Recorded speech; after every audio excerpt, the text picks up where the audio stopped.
Hello बच्चों, कैसे हैं आप लोग। मैं आशा करता हूँ आप सभी बहुत अच्छे होंगे।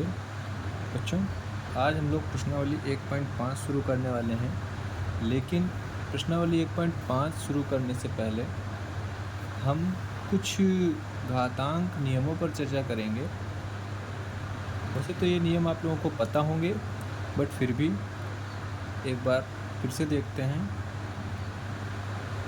बच्चों, आप लोगों को पता है कि ये जो यहाँ पर लिखा हुआ है a की घात m, पॉइंट का मतलब मल्टीप्लाई होता है गुणा a की घात n। इसमें ये जो a है ये हमारा घातांक होता है, ठीक। ये जो बेस है हमारा ये क्या है, घातांक है। और ये क्या है, m और n क्या है, घात है, ठीक। तो कभी भी कोई संख्या इस तरीके से लिखी हो कि उनके घातांक समान हो, ठीक है, और उनके ऊपर कुछ घातें लगी हों, तो क्या होता है, हम उसे इस तरीके से सॉल्व कर सकते हैं। घातांक को एक बार लिखेंगे और घातों को जोड़ देंगे, ठीक है। बात समझ में आई। क्या होता है, यदि कोई समीकरण आपको इस तरीके से दिया है a की घात m a की घात n, मतलब घातांक समान हो और उनके ऊपर कुछ घातें लगी हों, तो घातांक को एक बार लिख के उनकी घातों को जोड़ दिया जाता है, ठीक है। कहीं पर भी ऐसा हो तो आप ऐसे करेंगे। दूसरा है हमारा घातांक a है, उसके ऊपर कुछ घात लगी है, फिर उसके ऊपर एक और घात लगी है। तो ऐसी कंडीशन आपको कहीं पर दिखे कि एक संख्या पर के ऊपर घात हो और फिर उसके ऊपर भी एक घात हो, तो ऐसी कंडीशन में हम लोग क्या करते हैं, घातों की गुणा कर देते हैं, ठीक है। नेक्स्ट, अब हमारा क्या है, एक संख्या लिखी है a की घात m, उसको भाग किया जा रहा है a की घात n से। अब इसको हम लोग कैसे लिख सकते हैं, ठीक। तो देखो यहाँ पर क्या था, ऐसे कंडीशन में हम लोग क्या करते हैं, घातांक लिखते हैं और घात से घटा देते हैं, ठीक। अंश की घात से हर वाली घात को घटा देते हैं, ठीक है। लास्ट है हमारा, मैंने पहले लिख दिया कि घातांक अलग अलग हों बट घातें समान हों। यदि घातांक अलग अलग हों और घातें समान हों तो घात को एक बार लिखते हैं और घातांकों का गुणा कर देते हैं, ठीक। तो ये कुछ हमारे क्या हैं, नियम हैं, जिन्हें आप याद रखेंगे। इन्हीं नियम की सहायता से हम प्रश्नावली 1.5 के प्रश्नों को हल करेंगे, ठीक है। आगे आप लोगों को समझ में, चलिए आगे बढ़ते हैं। तो बच्चों, प्रश्नावली 1.5 में हमारा पहला प्रश्न है कि ज्ञात कीजिए, पहला प्रश्न है कि 64 की घात 1/2। तो देखिए हम लोग इसको कैसे सॉल्व करेंगे। सबसे पहले हम क्या करेंगे, इस 64 का अभाज्य गुणनखंड करेंगे, या फिर इसको घातों के रूप में लिखेंगे इस 64। तो 64 को घातों के रूप में लिखने के लिए हमें क्या करेंगे, हम इसका अभाज्य गुणनखंड कर लेंगे, जिससे हमें इसकी घात पता चल जाएगी। तो सबसे पहले 2 से कट होगा, 2 × 6, 2 × 4, 2 × 2, 2 × 12, 2 × 8 16, 2 × 8, 2 × 4, 2 × 1। तो 64 को क्या लिख सकते हैं, 1 2 3 4 5 6। 64 को हम लोग लिख सकते हैं, क्या लिख सकते हैं 64 को, 2 की घात कितनी है, 6, 2 की घात 6, ठीक है। अब ये 64 को हमने 2 की घात 6 लिखा है, मतलब, और 2 की घात 64 को अगर 2 की घात 6 लिखा है तो इसके ऊपर घात क्या है, 1/2। 64 के ऊपर 1/2 घात है, मतलब 2 की घात 6 के ऊपर घात 1/2। और ऐसा नियम आप लोगों ने अभी पढ़ा था। वो नियम हमारा क्या था कि जब, चलिए मैं रिपीट कर देता हूँ, जब घात के ऊपर घात लगी हो तो घातों की क्या हो जाती है, गुणा हो जाती है, ठीक। और जब घातों की गुणा हो जाएगी तो आप इसका रूल तो आप लोगों को पता है कि क्या हो जाएगा, 2 कट हो जाएगा, 2 × 3 = 6। आंसर हमारा क्या गया, 2 की घात 3, या फिर 2 की घात 3 का मतलब 8। ठीक, ऐसे लिखो यार, ये बात समझ में आ गई। चलिए दूसरा प्रश्न देखते हैं हम लोग। दूसरा प्रश्न हमारा है 32 की घात 1/5। 32 की घात 1/5। फिर से वही प्रोसेस क्या करेंगे हम लोग, इसका अभाज्य गुणनखंड कर लेंगे 32 का, और 32 का अभाज्य गुणनखंड करने के बाद उसको घात के रूप में लिख लेंगे। और तो मैं डायरेक्ट कर देता हूँ, 32 को आप क्या लिख सकते हैं, 2 की घात 5 लिख सकते हैं। ठीक है, और 32 के ऊपर घात कितनी लगी है, 1/5, मतलब 2 की घात, अगर 32 के ऊपर घात 1/5 है तो 2 की घात 5 के ऊपर घात होगी 1/5। और जब घात के ऊपर घात लगी होती है तो हम लोग क्या करते हैं, घातों का गुणा करते हैं, और गुणा करने में ये कट हो जाएगा, आंसर क्या आ जाएगा, 2 की घात 1 मतलब 2। ठीक है, समझ में आ रहा है। चलिए नेक्स्ट क्वेश्चन हमारा है, थर्ड क्वेश्चन है हमारा 125 की घात 1/3। फिर से वही प्रोसेस, 125 का हम लोग क्या करेंगे, घात रूप में लिखेंगे, और 125 की घात 1/3 था ना, तो 5 की घात 3 की घात क्या हो जाएगी, 1/3। अब आपको पता है घातों की गुणा हो जाती है, आंसर क्या आ जाएगा, 5। इस तरीके से हम लोगों ने अपना पहला प्रश्न हल कर लिया। ठीक है, चलिए बढ़ते हैं अगले प्रश्न की तरफ। तो बच्चों हमारा नेक्स्ट क्वेश्चन है, इसमें भी हमें वही करना है। ठीक है, पहला प्रश्न हमारा क्या है, दूसरे का 9 की घात 3/2। फिर हम क्या करेंगे, 9 को क्या लिख सकते हैं, 9 को लिख सकते हैं अभाज्य गुणनखंड करके पता करेंगे, तो 9 को क्या लिख सकते हैं, 3 की घात 2। और 9 का मान कितना आया, 3 की घात 2, और 9 के ऊपर क्या लगा था, 3/2, तो इस पूरे के ऊपर क्या लग जाएगा, 3/2। अब फिर से वही चीज़, घात के ऊपर घात, तो घातों की गुणा हो जाएगी, और ये हम सॉल्व करेंगे तो आएगा 3 की घात 3, और 3 की घात 3 का मतलब क्या होता है, 27।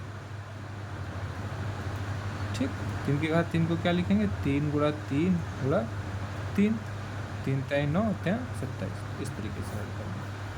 ठीक है, ऐसे ही अगले क्वेश्चन को देखते हैं, 32 की घात 2/5।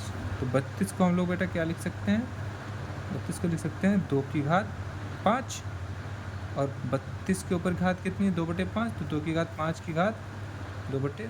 फिर से वही की घात 5, 2/5, 5 से 5 कट हो जाएगा, 2 की घात 4, और 2 की घात 4 का मतलब क्या होता है, 16।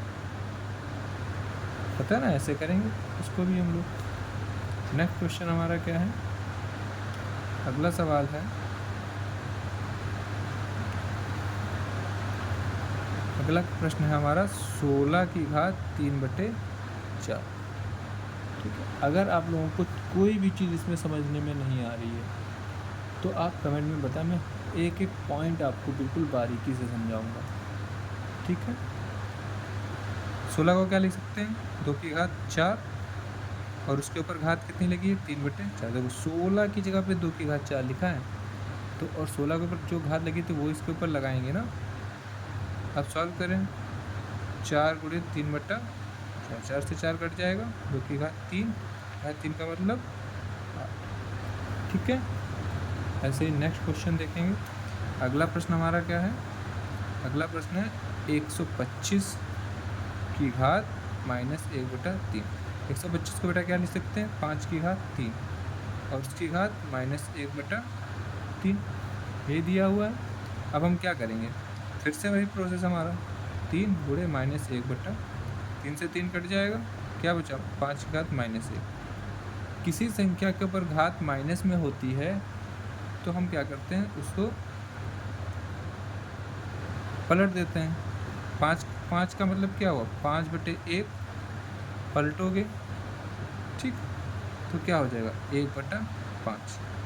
ये हमारा आंसर हो जाएगा। जब किसी संख्या के ऊपर माइनस में पावर हो तो अंश वाली वैल्यू को हम हर में ले जाते हैं, जिससे वो घात हमारी प्लस की हो जाती है।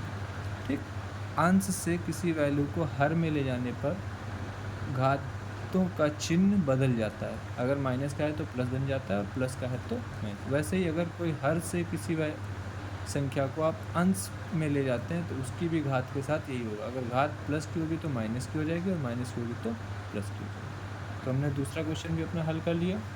ठीक है, चलिए बढ़ते हैं हम लोग अगले क्वेश्चन की तरफ। तो बच्चों अगला प्रश्न है हमारा, इसको सरल करना है। प्रश्न है 2 की घात 2/3 गुणा 2 की घात 1/5। ऐसी सरलता आप लोगों ने पढ़ी है, क्या थी? 1 की घात m गुणे 1 की घात n बराबर क्या था?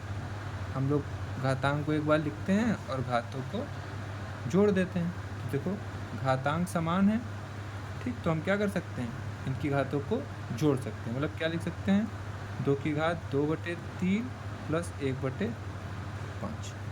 अब हमें सिर्फ क्या सॉल्व करना है, इसको सॉल्व करना है। ठीक, ये हमारा रफ वर्क है। ठीक, क्या करना है, 2/3 में जोड़ना है 1/5। क्या करते हैं, लासा लेते हैं। लासा कितना आएगा, एलसीएम जिसको बोलते हैं, 5 और 3 का एलसीएम आएगा 15। ठीक, अब इससे इसको भाग करो, 3 बचे 15, 5 और जो भागफल आएगा उसकी इसी के अंश से गुणा, 5 गुना 10 प्लस 5 3 15, 3 आया और फिर जो 3 आया है उसकी इसी के अंश से गुणा, 3 एकम 10 प्लस 3 कितना हो गया, 13/15। ठीक है, तो ये इन दोनों को जोड़ने पर 13/15 आ रहा है। तो हम लिख सकते हैं 2 की घात 13/15, ये हमारा आंसर आ गया। ठीक है, और समझ में आ रही है। चलिए बढ़ते हैं दूसरे क्वेश्चन की तरफ। अगला प्रश्न है हमारा 1/3 की घात 3 और उसके ऊपर घात 7। कोई दिक्कत नहीं है, ये घात हम ब्रैकेट के अंदर ला सकते हैं। ठीक है, ब्रैकेट के अंदर लाओगे तो 1 की घात 7, 3/3 की घात 3 की घात 7, ये 3 की घात 3 और ये 7 अंदर आएगा तो इस पूरे के ऊपर घात लगेगी ना। ठीक है, तो अब क्या लिख सकते हैं, 1 की घात 7 का मतलब 1 ही होगा, 1 के ऊपर चाहे जितनी घात लिखी हो आंसर हमेशा होगा 1 ही आता है। 3 की घात 3। अब देखो यहाँ पर एक हमारी सरसमिका हमने पढ़ी थी, कौन सी, कि a की घात m की घात n। तो ऐसा क्या करते हैं, घातों की गुणा कर देते हैं। तो यहाँ पर भी घातों की गुणा हो जाएगी, मतलब 3 की घात क्या बन जाएगा, 7 गुणे 3, मतलब क्या बन गया, 1/3 की घात 21। 3 की घात 21 को जब आप सॉल्व करेंगे वो हमारा आंसर आता है। ठीक है, चलिए अब हम लोग अगले प्रश्न की तरफ बढ़ते हैं। अगला प्रश्न हमारा है, क्या है,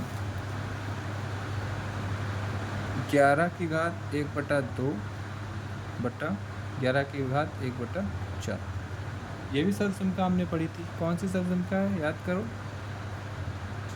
a की घात m बटा 1 की घात n। तो ऐसी कंडीशन में हमारा फॉर्मूला क्या था, हम लोग लिखते थे a की घात m माइनस n।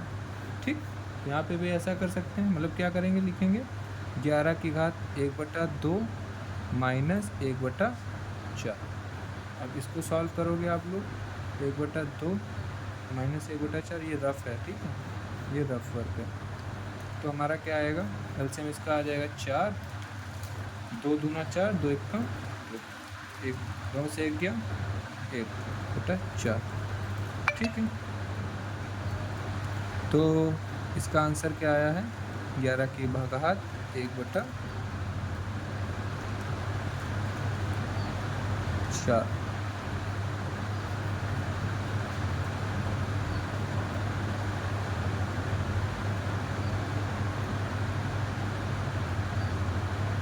ठीक है, अगले प्रश्न की तरफ बढ़ें। चलिए बढ़ते हैं अगले प्रश्न की तरफ, और ये हमारा लास्ट क्वेश्चन है इस संख्या पद्धति का, जो कि है 7 की घात 1/2 और 8 की घात 1/2। अब ऐसी प्रॉपर्टी भी हमने पढ़ी है, जब घातें समान हों तो क्या होता है, घातांकों का गुणा कर देते हैं, घातांकों का गुणा कर देते हैं और घात को ऐसे ही लिख लेते हैं। 8 सत्ते 56, 56 की घात 1/2, और 56 को आप लोग ब्रेक कर सकते हो। 56 को क्या लिख सकते हो, अभाज्य गुणनखंड करके लिखेंगे 56 को। ठीक, 56 का अभाज्य गुणनखंड 2 दूना 4, 2 अठे 16।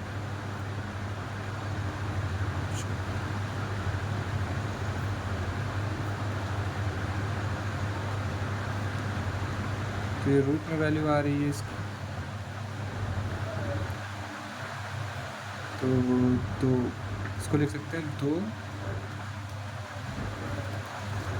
रूट 14 की घात 1/2। अब यहाँ पर आप देख सकते हो, जब इसको आप और ज़्यादा सॉल्व करोगे तो ये बनेगा 2 की घात 1/2 का मतलब रूट 2, और 14 की घात रूट में रूट का मतलब 1/2 होता है। ऐसे समझो, 2 के ऊपर घात हो गई 1/2, और रूट 14 के ऊपर हो गई, 14 का ऊपर हो गई 1/2, और फिर उसके ऊपर 1/2, 1/2 से 1/2 कट जाएगा, क्या आ जाएगा 14। तो इसका आंसर आएगा 14 रूट 2। नहीं समझा? फिर से समझ लेते हैं। हमारा सॉल्यूशन क्या है, 2 रूट 14 की घात 1/2। 1/2 को इसके ऊपर लेके आओ, और ऐसे ही रूट को हम क्या लिख सकते हैं, रूट को इसको हम लोग ब्रेक कर रहे हैं, 2 को अलग कर दिया, रूट 14 को अलग कर दिया। तो जब अलग अलग करोगे तो घातें भी अलग अलग हो जाएंगी। तो एक बार 1/2 2 के ऊपर लिखोगे, एक बार रूट 14 पे। रूट 14 को आप लोग क्या लिख सकते हो, 1/2, 14 की घात 1/2, और फिर उसके ऊपर 1/2, घात के ऊपर घात, घातों की क्या हो जाती है, गुणा। ठीक, 1/2, 1/2 कितना बन जाएगा, 1/4। ठीक है, तो 14 की घात 1/4 और रूट 2। ठीक, या फिर आप ऐसे भी छोड़ सकते हैं जैसे हमने यहाँ पर लिखा। ठीक है, इतना सोल्यूशन करने की ज़रूरत नहीं है, आपका यही हमारा आंसर हो जाए क्या, 2 रूट 14 की घात 1/2। ठीक है, या फिर यहाँ पर भी आंसर छोड़ सकते हैं, जितना आप सॉल्व करें। ओके, थैंक यू बच्चों। बट अगर वीडियो पसंद आए तो लाइक करें, सब्सक्राइब करें, और अपने दोस्तों से भी शेयर करें। अगर इस वीडियो लेक्चर में कोई भी आपको गलती दिखती है तो प्लीज़ कमेंट में ज़रूर बताएं, और अपना सपोर्ट बनाए रखें ऐसे ही। थैंक यू, मिलते हैं नेक्स्ट लेक्चर में।